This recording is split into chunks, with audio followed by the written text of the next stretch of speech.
शुद्धवन्दनं शुभाकरा शुद्धाकरा विशुद्धवन्दनं नभानभूमि servo नत्यवन्दनं नभानभूमि servo नत्यवन्दनं शुभाकरा शुद्धाकरा विशुद्धवन्दनं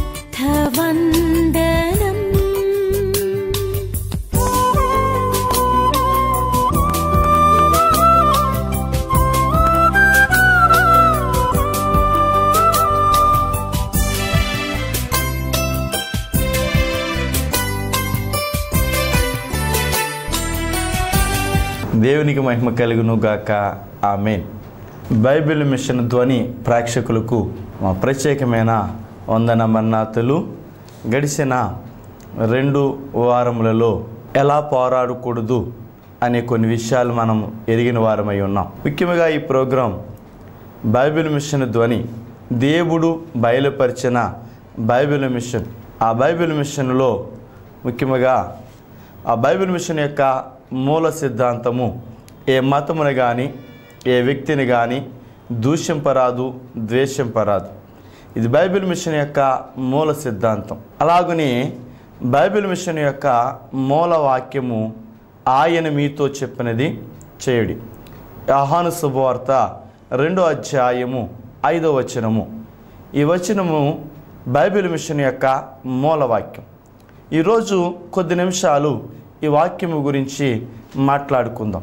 దేవాతి దేవుడు 2000 సంవత్సరాల క్రిందట ఈ లోకమునకు వచ్చి 33.5 సంవత్సరములు ఈ లోకములో శరీరధారిగా జీవించి ఆయన అనేక ప్రాంతములకు వెళ్ళి అనేక మందిని బాగు చేసి అనేక మందిని స్వస్థపరిచి ఆయన అనేక మంది కొరకు ప్రార్థించి అనేక అద్భుత కార్యములు చేసిన వారై ఉన్నారు. అటువంటి దేవుడు యేసు ప్రభువారు ఈ లోకములో మొట్టమొదటిగా ఒక విందునకు వెళ్ళారు. ఆ విందునకు వెళ్ళినప్పుడు పెండ్లి వివాహమునకు వెళ్ళారు. ఆ పెండ్లి వివాహమునకు వెళ్ళినప్పుడు అక్కడ ద్రాక్షారసము అయిపోయింది. తల్లి అయిన మరియ గారు వచ్చి ఆ యొక్క యేసు ప్రభువారితో ఇక్కడ ద్రాక్షారసం అయిపోయింది అని తెలియపరిచారు. ఆ తెలియపరిచినప్పుడు యేసు ప్రభువారు ఇచ్చిన సమాధానం, అమ్మ నా సమయం ఇంకనూ రాలేదని తెలియపరిచారు. అలాగే అక్కడ ఉన్న ఆ పనివారితో ఆ తల్లి అయిన మరియమ్మ గారు ఆయన మీతో చెప్పినది చేయుడి అనే మాటను అక్కడ మనం చూస్తున్న వారమై ఉన్నాం. దేవుని యొక్క గ్రంథముల మాటను మరొకసారి చదువుకున్నట్లయితే యోహాను శుభవార్త 2వ అధ్యాయము 5వ వచనములో ఈ విధముగా వ్రాయబడి ఉంది. యేసు తల్లి అక్కడ ఉండెను. యేసును ఆయన శిష్యులను ఆ వివాహమునకు పిలువబడిరి. ద్రాక్షారసమైనప్పుడు యేసు తల్లి వారికి ద్రాక్షారసము లేదని ఆయనతో చెప్పగా యేసు ఆమెతో అమ్మా నాతో నీకేం పని, నా సమయం ఇంకనూ రాలేదన్ను. ఆయన తల్లి పరిచారికలను చూసి ఆయన మీతో చెప్పినది చేయుడి అనెను. దేవునికి స్తోత్ర. ఇక్కడ చూసినట్లయితే ఆయన మీతో చెప్పినది చేయుడి. ఈ రోజున దేవాతి దేవుడు మనతో ఏమైతే చెప్తున్నారో అది మనము చేసేవారిగా మనం ఉండాలి. అయితే ఆయన ఒక క్రైస్తవులను లేదా ఒక సమాజమునో ఒక దేశమునో ఒక రాజ్యమునో లేదా ఒక వర్గమునో కాదు, కానీ ప్రపంచంలో ఉన్న సుమారుగా 250 దేశాలుగా ఉన్న ప్రతి ఒక్కరిని దేవుడు పిలుస్తున్నవాడై ఉన్నాడు. అయితే ఆయన పిలుస్తూ ఒక మాట చెప్తున్నాడు, ప్రయాసపడి భారం మోస్తున్న సమస్త జనులారా. ఆయన దయగలిగిన ప్రేమతో ఆయన దయా దాక్షిణ్యపూర్ణుడు కాబట్టి ఆయన నిన్ను పిలుస్తున్నాడు. ఆయన నిన్ను నీతో మాట్లాడుతున్నాడు. నువ్వు గమనించినట్లయితే నీతోనే దేవుడు మాట్లాడుతున్నాడు. అయితే ప్రయాసపడి భారం మోస్తుంది. ఏంటి ప్రయాస? ఈ రోజున చాలామంది చాలా రకాలుగా ప్రయాసపడుతూనే ఉన్నారు. చాలామంది కోటీశ్వరుడైనా ప్రయాసపడుతున్నాడు, కూటికి లేనివాడైనా ప్రయాసపడుతున్నాడు. మనం భూమి మీద పుట్టిన ప్రతి మానవుడిని ఎవరిని చూసినా ఎవరిని అడిగినా మేము చాలా ప్రయాసపడుతున్నామండి అని తెలియపరుస్తున్నారు. అయితే ఈ రోజున నీవును ప్రయాసపడుతూనే ఉన్నావు. అయితే యేసయ్య కాబట్టి నిన్నే యేసయ్య పిలుస్తున్నాడు. యేసయ్య నీతోనే మాట్లాడుతున్నాడు. ప్రయాసపడి భారం వస్తున్న సమస్త జనులారా నా యొద్దకు రండి. దేవుని యొక్క గ్రంథములో అలాగ ప్రయాసపడుతున్న వారు ఆయన యొద్దకు వచ్చినప్పుడు అనేక మంది అద్భుతమైన కార్యములను చూడగలిగారు. అయితే ఈ రోజున మానవులు 3 రకాలైన ప్రయాసతో బాధపడుతున్నారు. ఒకటి వ్యాధి అనే భారము, వ్యాధి అనే ఒక ప్రయాస. రెండవదిగా మనం చూసినట్లయితే ఆ యొక్క మనసులో ఉన్న సమస్యను బట్టి ఆ యొక్క ప్రయాసపడుతున్నారు. మూడవది ఆత్మ పాపమును బట్టి ప్రయాసపడుతూనే ఉంది. ఇక్కడ గమనించినట్లయితే నీ భారము, నీ ప్రయాస అనేది మనం గమనిస్తే నువ్వే విషయంలో నువ్వు ఎంతో ప్రయాసపడి భారం మోస్తున్నావు, ఏ భారాన్ని నువ్వు మోస్తున్నా, నీ శరీరము వ్యాధి అనే భారాన్ని మోస్తుంది. చాలామంది ఈ రోజున చూసినట్లయితే ఎన్నో రకాలైన వ్యాధులతో బాధపడుతున్నారు. పుట్టిన బిడ్డలకు నిజంగా ఆ కిడ్నీలో ఆ స్టోన్స్ ఉండటం. మన ఒక చోట ఒక హాస్పిటల్లో ఒక చిన్న బిడ్డను తీసుకుని వచ్చారు. అప్పుడే పుట్టి ఒక 3 రోజులు 4 రోజులు అయిందట పుట్టి. అయితే ఆ బిడ్డకి ఏంటి ప్రాబ్లం అంటే ఆ యొక్క కిడ్నీలో రాళ్ళు ఉన్నాయంట. ఎప్పుడో ఎదిగిన తర్వాత కొన్ని సంవత్సరాల తర్వాత ఆ కిడ్నీలో స్టోన్స్ ఉండటం అనేది మనం చూసాం. కానీ ఇప్పుడు పుట్టిన బిడ్డల్లోనే ఆ కిడ్నీలో స్టోన్స్ ఉండటం అనేది ఎంత భయంకరమైన విషయమో చూడండి. ఇలాగ మనం చూసినట్లయితే ప్రతి మనిషి ఏదో ఒక వ్యాధితో, చిన్న బిడ్డల కానించి చిన్న బిడ్డలకి సరిగా కళ్ళు కనపడకపోవటం, ఆ పాకేటప్పుడే కళ్ళ జోడు పెట్టడం, ఇలాగ చూసినట్లయితే ఆ స్కూల్కి వెళ్తున్న వారు ఆ యొక్క కాళ్ళు చేతులు లాగేయటం, నడువు లాగేయటం, వారి బ్యాగ్ను వారే మోసుకుని వెళ్ళలేకపోవటం, ఇలాగని చూసినట్లయితే చాలా ఆ యొక్క భారముతో ప్రజలైన వారు జీవించుచున్నారు. మనం చూస్తున్నాం. అటువంటి భారమును నీ కుటుంబంలో కూడా నువ్వు చూస్తున్నావు. అటువంటి భారమును నీ జీవితంలో కూడా నువ్వు చూస్తున్నావు. నువ్వు గమనించినట్లయితే యేసయ్య ఈ యొక్క ఉదయకాల సమయంలో దేవుడు నీతో మాట్లాడుతున్నాడు. నీ భారాన్ని తీసివేయటానికే ఆయన నీతో మాట్లాడుతున్నాడు. నీ కష్టాన్ని తీసివేయటానికే యేసయ్య నీతో మాట్లాడుతున్నాడు. నువ్వు గమనించినట్లయితే దేవుని యొక్క వాక్య గ్రంథములో అలాగన భారముతో, వ్యాధి భారముతో బాధపడుతున్న వారు అనేక మంది యేసు ప్రభువు వారి దగ్గరికి వచ్చి ఆయన దగ్గర స్వస్థత పొందారు. దేవుని యొక్క గ్రంథములో నుండి ఉదాహరణగా కొన్ని మాటలు మనం జ్ఞాపకం చేసుకున్నట్లయితే మత్తయి సువార్త 9వ అధ్యాయము 20వ వచనములో మనం చూసినట్లయితే 20వ అధ్యాయం నుంచి 25వ వచనం వరకు మనం గమనించినట్లయితే అక్కడ 12 సంవత్సరములుగా రక్తస్రావముతో బాధపడుతున్న ఒక స్త్రీని మనం చూస్తూ ఉంటాం. ఆమెకున్న వ్యాధి రక్తస్రావము. స్త్రీలలో ఈ వ్యాధి చాలామందికి తెలుసు. ఈ వ్యాధి తెలియని వారంటూ ఎవరు కూడా ఉండరు. ఆ వ్యాధితో ఒకరోజు కాదు, 1 నెల కాదు, 2 నెలలు కాదు, 12 సంవత్సరములుగా ఆ వ్యాధితో బాధపడుతుంది. అయితే ఆ వ్యాధితో బాధపడుతూ ఉంది. మరి హాస్పిటల్కి వెళ్ళిందా, మందులు వేసుకుందా అని మనం చూసినట్లయితే ఆమె అనేక మంది వైద్యుల దగ్గరికి వెళ్ళింది. ఆమె దగ్గర ఉన్న ధనమంతటిని ఖర్చు పెట్టేసింది, వేయిపరిచేసుకుంది. ఎక్కడికి వెళ్ళినా కానీ ఆ వ్యాధి తగ్గలేదు. ఎక్కడికి వెళ్ళినా కానీ ఆమెకున్న బలహీనత పోలేదు. ఎక్కడికి వెళ్ళినా కానీ ఆ భారము దిగలేదు. ఇంకా అనుకుంది నాకు నా బ్రతుకు ఇంకా చచ్చిపోవటమే అనుకుంది. కానీ యేసు ప్రభు గారి గురించి వింది. ఈ మాట వినే ఉంటుంది. ప్రయాసపడి భారం వస్తున్న సమస్త జనులారా నా యొద్దకు రండి అనే మాటను ఆమె వినే ఉంటుంది. ఇదిగో యేసు ప్రభు వారు ఆమెతో మాట్లాడినట్లుగా ఆమెకు అనిపించే ఉంటుంది. కాబట్టి ఆమె యేసు ప్రభు వారి దగ్గరికి వెళ్ళింది. యేసు ప్రభు వారి దగ్గరికి వెళ్ళి ఆయన వెనకకు వెళ్ళి ఆయన వస్త్రపు చెంగు ముట్టుకోగానే ఆయనలోని ప్రభావము ఆమెలోనికి వచ్చి వెంటనే స్వస్థత పడినట్లుగా దేవుని యొక్క గ్రంథములో మనము చూస్తున్న వారమై ఉన్నాం. ఈ రోజున నువ్వు గమనించినట్లయితే, ఈ రోజున ఈ మాట నువ్వు నమ్మినట్లయితే నిన్నును దేవుడు బాగు చేయటానికే దేవుడు నీతో మాట్లాడుతున్నాడు. ఈ వాక్యము ద్వారా, ఈ యొక్క శబ్దయంత్రము ద్వారా, ఈ టీవీ ద్వారా దేవుడు నీతో మాట్లాడుతున్నాడు. ఇదిగో నిన్ను స్వస్థపరచడానికి. నువ్వు గనక ఆయన యొద్దకు వచ్చినట్లయితే, ఈ మాట నమ్మి ప్రయాసపడి భారం వస్తున్న సమస్త జనులారా అని యేసు ప్రభు వారు చెప్తున్న ఈ మాటను నువ్వు నమ్మినట్లయితే, నువ్వు ఆయన యొద్దకు వచ్చినట్లయితే నిన్నును దేవుడు బాగు చేస్తాడు, నిన్నును దేవుడు స్వస్థపరుస్తాడు. ఇదిగో దేవుడు నిన్ను, నీ జీవితానికి కూడా దేవుడు ఆ యొక్క వృద్ధిలోనికి దేవుడు తీసుకుని వస్తాడు. దేవునికి స్తోత్రం. కాబట్టి గమనించినట్లయితే మరొక మాటగా ఉదాహరణగా చూసినట్లయితే అదే మత్తయి సువార్తలో మనం చూస్తే 2 గురుడి వారిని అక్కడ మనము చూస్తున్న వారమై ఉన్నాం. ఆ గురుడి వారు యేసు ప్రభువు వారి దగ్గరికి వచ్చినప్పుడు చూడండి ఒకసారి మత్తయి సువార్త 19వ అధ్యాయము 28వ వచనాల్లో మనం జ్ఞాపకం చేసుకున్నట్లయితే నేను చదువుతున్నాను వినండి. ఆయన ఇంట ప్రవేశించిన తర్వాత ఆ గురుడి వారు ఆయన యొద్దకు వచ్చిరి. చూడండి, యేసు ప్రభువు వారు ఒక ఇంట ఉన్నారని వారు ఎరిగినప్పుడు ఆయన యొద్దకు ఆ గురుడి వారు వచ్చారు. ఆయన చెప్తున్నారు, ఇదిగో ఆయన యొద్దకు రమ్మని పిలుస్తున్నారు. ఆయన యొద్దకు వచ్చి ప్రయాసపడి భారం మోస్తున్న సమస్త జనులారా, మీరు నా యొద్దకు వచ్చినట్లయితే నేను మీకు విశ్రాంతిని కలగజేస్తాను, మీకు శాంతిని కలగజేస్తాను అని చెప్తున్న దేవుడు, ఆ దేవుని మాటను, ఆయన చెప్తున్న ఆ మాటను విన్న వీరు ఇదిగో ఆయన యొద్దకు వచ్చినప్పుడు ఆయన వారిని బాగు చేసినట్లుగా మనం ఇక్కడ చూస్తున్నాం. అప్పుడు ఆయన వారి కన్నులు ముట్టి, మీ నమ్మిక చొప్పున మీకు కలుగునుగాక. వారి కన్నులను పుట్టి గురుడివారైన ఆ గురుడివారి యొక్క కన్నులను యేసు ప్రభువు వారు ముట్టినట్లుగా మనం ఇక్కడ చూస్తున్న వారమై ఉన్నాం. ప్రియమైన ఆ యొక్క సహోదరి సహోదరుడా, ఈ మాటను మీరు నమ్మినట్లయితే, మీరును విశ్వసించినట్లయితే, మీకును నమ్మకము కలిగినట్లయితే మీరు కూడా ఇదిగో యేసు ప్రభువు వారి యొద్దకు రండి. యేసు ప్రభువు వారి యొక్క మాటను నమ్మి ఆయన యొద్దకు వచ్చి మీరు నమ్మకముతో ఆయనను అడిగినట్లయితే యేసయ్య మిమ్మల్ని కూడా స్వస్థపరచుచున్న దేవుడై ఉన్నాడు.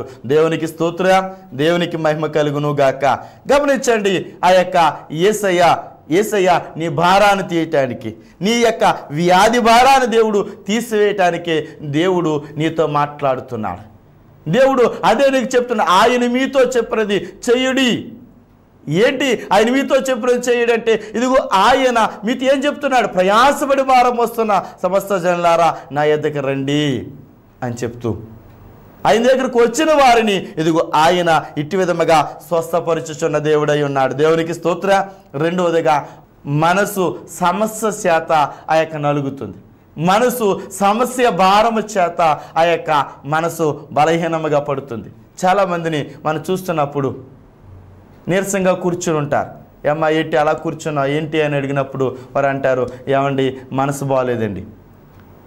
శరీరం అంతా బాగానే ఉంది, కళ్ళు బాగానే ఉంది, తల బాగానే ఉంది, కాళ్ళు చేతులు అన్నీ బాగానే ఉన్నాయి, గుండె కిడ్నీలు అన్నీ బాగానే పనిచేస్తున్నాయి, అంత బాగానే ఉంది. ఉదయం టిఫిన్ చేసింది, మధ్యాహ్నం భోజనం చేసింది, అంత బాగానే ఉంది. అయితే ఎన్ని చేసినా కానీ నీరసంగా కూర్చుంది. ఈ అమ్మాయి ఏంటంటే మనసు బాగలేదు. ఏంటి మనసు బాగలేదు అంటే, ఎప్పుడు మనసు బాగోదు? శరీరములో, కుటుంబములో సమస్యల వల్ల, భర్త వల్ల, భార్య వల్ల, బిడ్డల వల్ల. ఈ రోజున మనం చూస్తున్నట్లయితే కుటుంబంలో అనేక రకాలైన సమస్యలు, కుటుంబంలో ఉన్న సమస్యలను మనం తీర్చుకోవటానికి లేదా కుటుంబ సమస్యలను ఆ యొక్క దాటాలనే ఉద్దేశంతో చాలామంది ఈ రోజున ఆత్మహత్య చేసుకుంటున్నారు. తిండి లేకో, బట్ట లేకో, గృహము లేకో కాదండి, మనసు బాగోక చాలామంది ఆ యొక్క ఆత్మహత్య చేసుకుంటున్నారు భయంకరంగా. మన ఒక దినాన్న ఒక గ్రామంలో ఒక వార్త విన్నాం. పెండ్లి జరిగిన 3 నెలలకి ఆ యొక్క సహోదరి కిరోసిన్ పోసుని ఆ యొక్క అంటించుకుని మరణించింది. నిజంగా ఇలాగనిటువంటి వార్తలు మనం వింటున్నప్పుడు ఎంత భయంకరంగా మనం చూస్తున్నాం, ఎంత భయంకరం అనిపిస్తుంది. నిజంగా మనం గమనించినట్లయితే ఇవన్నీ ఎందుకు జరుగుతున్నాయంటే, నిజంగా సమస్యలు అందరికీ ఉన్నాయి, కానీ చూడు వీరి యొక్క మనసు సమస్య అనే భారముతో నా యొక్క నలిగిపోతుంది. ఇక ఆ భారాన్ని వారు మొయ్యలేక, ఇక నా బ్రతుకు ఎక్కడితో ముగించుకుంటే సరిపోతుంది, ఇక నేను ఈ భారములన్నిటిని తప్పించుకుని వెళ్ళిపోతాను అనుకుని చాలామంది ఆత్మహత్య చేసుకుంటున్నారు. దయతో నేను మీతో మాట్లాడుతున్న మాట ఏమిటంటే, ఎవరైతే ఆత్మహత్య చేసుకుంటారో వారి ఆత్మలు నరకమునకు వెళ్తాయి. దేవుడిచ్చిన ఈ యొక్క జీవితమును, దేవుడిచ్చిన ఈ బ్రతుకును ఆయన తీసుకెళ్ళేంత వరకు నువ్వు జీవించాలి తప్ప నువ్వు మయంగా ముగించాలి అనుకోవటం అనేది అది వ్యర్థం. ఇక ముందుగానే ముగించేయాలి అనుకోవటం మన యొక్క తెలివి తక్కువతనం. కాబట్టి గమనించండి, ఇదిగో దేవుడు నీతో మాట్లాడుతున్నాడు. నీ మనసు భారాన్ని తీసివేయటానికి దేవుడు నీతో మాట్లాడుతున్నాడు. యేసు ప్రభువారు కూడా మనం చూసినట్లయితే ఇదే మత్తయి సువార్త 26వ అధ్యాయము 38వ వచనములో అప్పుడు యేసు, నేను చదువుతున్నాను వినండి, చూడండి, ఈ విధంగా వ్రాయబడి ఉంది. అప్పుడు యేసు మరణమగునంతగా నా ప్రాణము బహు దుఃఖములో మునిగి ఉన్నది. యేసు ప్రభువారు కూడా ఎంతో శ్రమపడుతూ ఆ యొక్క మరణమగునంతగా ఆయన ప్రాణం దుఃఖంలో ఉన్నప్పటికీ, చూడే, ఆ యొక్క సమస్యతో ఎంతో భారముతో ఉన్నప్పటికీ ఆయన ప్రార్థించినట్లుగా మనం అక్కడ చూస్తున్న వారమై ఉన్నాం. నిజమే, నీకు ఎంత సమస్య అయినా సరే యేసు పాదాల యొద్దకు నువ్వు వచ్చినట్లయితే, నీకు ఎంత చనిపోయేంత సమస్య అయినా లేదా చంపే సమస్య అయినా, నువ్వు చచ్చిపోయే సమస్య అయినా లేదా నువ్వు చంపేసే సమస్య అయినా, ఏ సమస్య అయినా సరే నువ్వు యేసు పాదాల యొద్దకు వచ్చినప్పుడు నీ భారము తీసివేయబడుతుంది, నీ భారము కొట్టివేయబడుతుంది. ఈ మాట నువ్వు నమ్ము. ఏ సమస్య అయినా సరే, ఈ రోజున కోట్లాది రూపాయలు అప్పులు పాలైన వారు యేసు ప్రభువు వారి వద్దకు వచ్చినప్పుడు వారి యొక్క అప్పులు తీర్చబడి వారు మంచి స్థితిలోనికి వెళుతున్న వారే మనం ఆ యొక్క చూస్తున్నాం. అలాగే చాలామంది ఎన్నో సమస్యలతో, గృహము లేక, సరైన కుటుంబములో సరైన వసతులు లేక, లేదా సరైన విధానాలు, ఉద్యోగము లేక, వ్యాపారం లేక, వ్యవసాయములు సరిగా పండక ఇలాగ నలుగుతున్న వారు ఎంతో భారముతో దేవుని యొక్క పాదాల యొద్దకు వచ్చినప్పుడు, దేవుని యొద్దకు వచ్చినప్పుడు, ఆయన మాట నమ్మి ఆయన యొద్దకు వచ్చినప్పుడు అనేక మంది వారి భారములు తీసివేయబడుతున్నాయి. చాలామంది వ్యవసాయం చేస్తున్న వారు మా ఏరియాలో చెప్తూ ఉంటారు, ఏమండి మేము ప్రభుని నమ్ముకోలేనప్పుడు మా పంటలు సరిగా పండేవి కాదండి. కానీ ఈ రోజున ప్రభుని నమ్ముకున్న తర్వాత, యేసయ్య పాదాల యొద్దకు రావటం ప్రారంభించిన తర్వాత, దేవుని యొక్క సన్నిధానాలకు రావటం ప్రారంభించిన తర్వాత మా చేలు బాగా పండుతున్నాయండి అని అనేక మంది సాక్ష్యం చెప్తున్న వారై ఉన్నారు. గమనించండి, దేవుని యొక్క వాక్య గ్రంథంలో కూడా మనం చూసినట్లయితే మొదటి రాజుల గ్రంథం 4వ అధ్యాయములో అక్కడ ఒక స్త్రీ మనకు కనబడుతుంది. ఆ స్త్రీ, ఆమె సమస్య ఏమిటంటే, ఇదిగో తన భర్త చనిపోయాడు. తన భర్త చనిపోయి ఆ యొక్క ఆమెకి 2 కుమారులు, ఆ 2 కుమారులు ఉండగా ఆ యొక్క ఎందో తన భర్త అప్పులు చేసి చనిపోయాడు. ఆ యొక్క అప్పుల వాడు వచ్చి ఆ యొక్క 2 కుమారులను తీసుకుని వెళ్ళిపోతానంటున్నాడు. అయితే అప్పు తీర్చడానికి వారి దగ్గర ఏమీ లేదు, అప్పు తీర్చడానికి ఏమీ లేదు. కుమారులు ఉన్నారు, ఆ కుమారుని ఈ అప్పిచ్చిన వాడు తీసుకుని వెళ్ళిపోతే ఈ తల్లి పరిస్థితి ఆ యొక్క దిక్కుమాలిన పరిస్థితి. చూసేవారు లేదా చెందేవారు ఉండరు కాబట్టి ఆ వేదనలో ఆమె ఇదిగో దేవాలయములో దైవజనుడి యొద్దకు పరిగెత్తుకుని వెళ్ళింది. దైవజనుడి యొద్దకు పరిగెత్తుకు వెళ్ళినప్పుడు దైవజనుడి దగ్గర చెప్తుంది, అయ్యా ఇదిగో నా భర్త, నీ యొక్క శిష్యుల్లో ఒకడు, ఇదిగో నా భర్త ఇదిగో చనిపోయాడు, ఇదిగో మాకు చాలా అప్పులు ఉన్నాయి, ఇదిగో ఆ అప్పుల వారు వచ్చి నాకున్న 2 కుమారులను తీసుకుని వెళ్ళిపోతాను అంటున్నారు అని ఎంతగానో వేదన పడినప్పుడు ఆ దైవజనుడు అడిగాడు, అమ్మా మీ దగ్గర ఏముందమ్మా అని అడిగితే ఆమె చెప్పింది, అయ్యా నా దగ్గర ఏమీ లేదండి. ఏముందామని మరొకసారి అన్నప్పుడు, అయ్యా ఇదిగో నా దగ్గర బుడ్డిలో కొంచెము నూనె మాత్రమే ఉంది అని తెలియపరిచింది. ఆ కొంచెము నూనె ఉన్నప్పుడు ఇదిగో నువ్వు ఇంటికి వెళ్ళి నీ కుమారులను నీ యొక్క చుట్టుపక్కల వారి యొక్క ఆ కొండలను పోగు చేసి నీ ఇంటిలో పెట్టి, నీ ఇంటిలో ఆ గదిలోనికి తీసుకుని వెళ్ళి ఆ తలుపు వేసుకుని నీవును నీ కుమారులను ఆ యొక్క మీ దగ్గర ఉన్న ఆ కొంచెము నూనెను ఆ యొక్క కొండలలో వంచమని దైవజనుడు అక్కడ తెలియపరిచినప్పుడు అలాగనే ఆ ఇంటికి వెళ్ళింది ఆ సహోదరి. ఇంటికి వెళ్ళి తన కుమారులకి ఆ మాట చెప్పింది, ఇదిగో చుట్టుపక్కల కొండలన్నీ పోగు చేసుకొని రమ్మంది. ఆ యొక్క 2 అన్నదమ్ములు కూడా తల్లి మాటను విని ఆ యొక్క చుట్టుపక్కల కొండలన్నీ పోగు చేసుకొచ్చి ఇంట్లో పెట్టారు. ఇంట్లో పెట్టిన తర్వాత అక్కడ మనం గమనించినట్లయితే ఆ ఇంట్లో పెట్టి వారు తలుపేసుకున్నారు. తలుపేసుకున్న తర్వాత ఆ నూనె వంచడం ప్రారంభించారు. నిజంగా ఒక్కొక్క కొండ ఆ యొక్క నిండిపోతుంది. ఆమె కొండలో ఉన్న నూనె కొంచెమే. కానీ దైవజనుడు మాటను నమ్మి ఆ దేవుని పాదాల యొద్దకు వెళ్ళి ఆమె కష్టం ఏమిటో, ఆమె బాధ ఏంటో, ఆమె యొక్క సమస్య ఏంటో తెలియపరిచింది. కాబట్టి దేవుడు దైవజనుడి ద్వారా ఆమెతో మాట్లాడి ఉన్నారు. కాబట్టి ఇదిగో ఆ కొండలో నూనె ఉంచుతున్నప్పుడు ఆ కొద్దిగా ఉన్న నూనె ఇంచుమించుగా ఒక్కొక్క కొండ నిండిపోతున్నాయి. దేవునికి స్తోత్రం. ఎప్పుడైతే ఆ కొండలు నిండిపోయినాయో ఆ యొక్క కుమారులు చెప్తున్నారు, అమ్మ కొండలు నిండిపోయినాయి, ఇక లేవమ్మా అన్నప్పుడు ఆ ధార ఆగిపోయినట్లుగా దేవుని యొక్క గ్రంథములో 2వ రాజుల గ్రంథము 4వ అధ్యాయంలో మనము చూస్తున్న వారమై ఉన్నాం. కాబట్టి గమనించండి, నిజంగా ఆ కొండలన్నీ నిండిపోయిన తర్వాత అక్కడ విడిచిపెట్టి మళ్ళా దైవజనుడి దగ్గరికి పరిగెత్తుకుని వెళ్ళి, అయ్యా కొండలన్నీ నిండిపోయినాయి, ఇప్పుడు ఏం చేయమంటావయ్యా అన్నప్పుడు ఆయన చెప్పాడమ్మా, ఇదిగో నీవు ఆ కొండలో నూనె అమ్మి నీ అప్పులన్నీ తీర్చుకుని నీవును నీ కుమారులను సంతోషంగా జీవించండి. ఇప్పటి వరకు సమస్యలతో మీరు జీవించారు, అప్పులోనే సమస్యలతో జీవించారు. కానీ ఇదిగో ఈ రోజు నుంచి మీరు అప్పులు అనే సమస్యలు లేకుండా జీవించడానికి అక్కడ దైవజనుడు తెలియపరిచాడు. ఈ రోజున ఇదిగో మనం చూసినట్టయితే అలాగే దైవజనుడి దగ్గరికి వెళ్ళి మనం చెప్దామనుకున్నా, ఈ రోజున మనం గమనించినట్లయితే అటువంటి విశ్వాసం దైవజనుడు చెప్పాడు, ఇదిగో మీరు కొండలను పోగు చేసుకుని ఆ కొండలో ఇదిగో నూనెను వంచండి అని చెప్పినప్పుడు, అయ్యా మా దగ్గర ఉంది కొంచెమే, ఈ కొంచెము నూనె మొత్తం కొండలన్నిటిలో ఎలా వంచమంటావయ్యా అని ఎదురు ప్రశ్న వేసేవారుగా మనం ఉంటాం. కానీ అక్కడ ఆ సహోదరి ఎదురు ప్రశ్న వేయలేదండి, ఎదురు ప్రశ్న వేయలేదు. ఇదిగో దైవజనుడు చెప్పిన మాటను నమ్మింది, విశ్వసించింది. ఇది దేవుడే తెలియపరిచాడని ఎప్పుడైతే నమ్మిందో చెప్పింది చెప్పినట్లుగా చేసేవారుగా మనం. చాలామంది వింటారు కానీ వాళ్ళకి నచ్చినట్లుగా చేస్తారు, ఇలాగే చేయాలి అని అనుకుంటారు. కానీ వచ్చేసరికి వాళ్ళకి నచ్చినట్లుగా చేస్తారు, చెప్పింది చెప్పినట్లుగా చేయరండి. కానీ ఈ రోజున దేవుని వాక్యాన్ని వింటున్న ప్రియమైన సహోదరుడా సహోదరి, నువ్వు చెప్పింది చెప్పినట్లుగా చెయ్యి. ఇదిగో ఆయన మీతో చెప్పినది చేయడి, మీతో చెప్పినది ఇదిగో మీరు చేసినట్లయితే ఖచ్చితంగా దేవుని యొక్క ఆశీర్వాదాన్ని చూడగలుగుతావు, ఖచ్చితంగా నీ సమస్య అనే భారమును నువ్వు తొలగించుకోగలుగుతావు.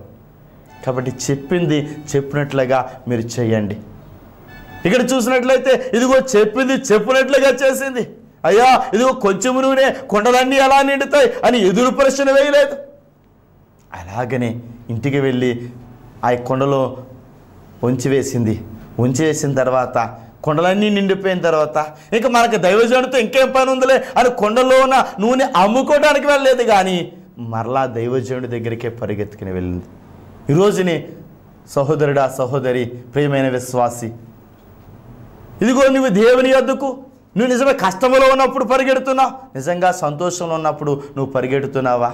నీ కష్టం తీరిన తర్వాత నువ్వు మరలా దేవాలయం నువ్వు వెళ్తున్నావా?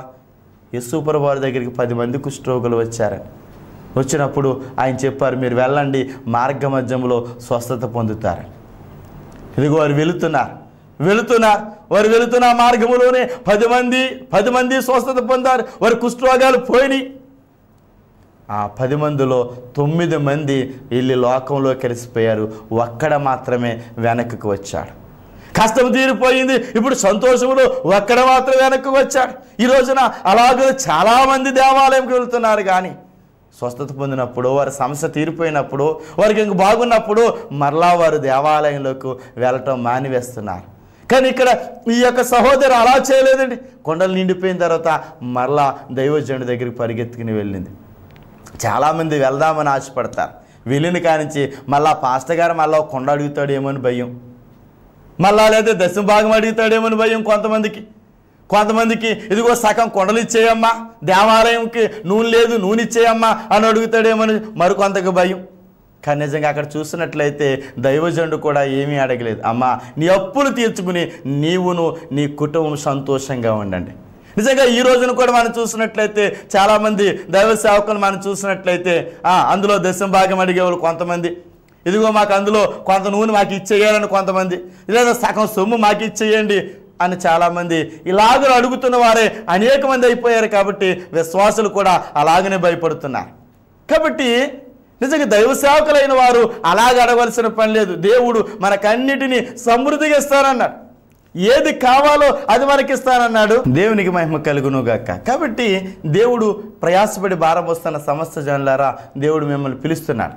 కాబట్టి ఆ పిలుపుకు మీరు విని ఇదిగో ఆయన యొద్దకు వచ్చినట్లయితే మీ సమస్య భారాన్ని దేవుడు తీసివేస్తాడు, మీ శరీర భారాన్ని దేవుడు తీసివేస్తాడు. మూడవదిగా మీ యొక్క ఆత్మకు ఉన్న పాప భారాన్ని కూడా దేవుడు తీసేస్తాడు.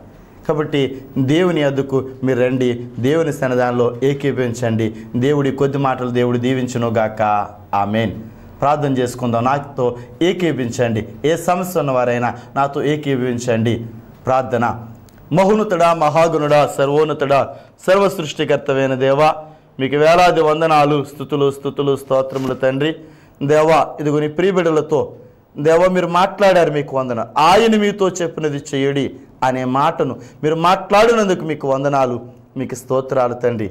అయ్యా, మీరు మాట్లాడారు కాబట్టి ప్రతి ఒక్కరిని మీరు పిలుస్తున్నారు. ఈ మాట ద్వారా మీరు పిలుస్తున్నారు తండ్రి. వ్యాధితో బాధపడుతున్న వారిని మీరు పిలుస్తున్నారు. ఇదిగో మీరు స్వస్థపరచండి. అనేక మంది అనేక వ్యాధులతో కనబడుతున్నారు ప్రభా, వారిని ఇప్పుడే మీరు స్వస్థపరచమని ప్రార్థన చేయించున్నా. ఏ వ్యాధి అయినా సరే మీరు తీసివేయమని ప్రార్థన చేయించున్నాను తండ్రి, మీకు వందనాలు.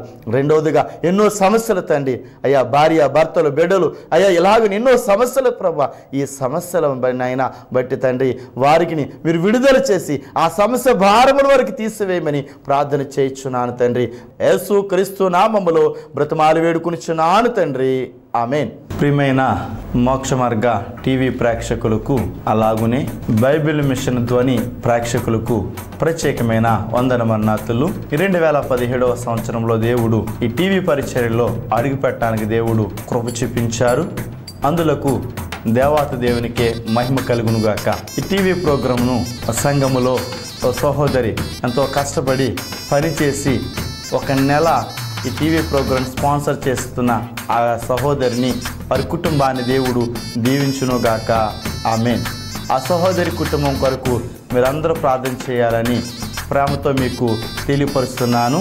అలాగే మీ ప్రార్థన అవసరతలు ఏమైనా ఉన్నట్లయితే ఈ దిగువన ఇవ్వబడిన మా ఫోన్ నెంబర్కి మీరు ఫోన్ చేసినట్లయితే మా దగ్గర ఉన్న సన్నిధి శ్రేలైన వారు ప్రతి మంగళవారము శుక్రవారము మీ కొరకు ప్రార్థన చేస్తారు.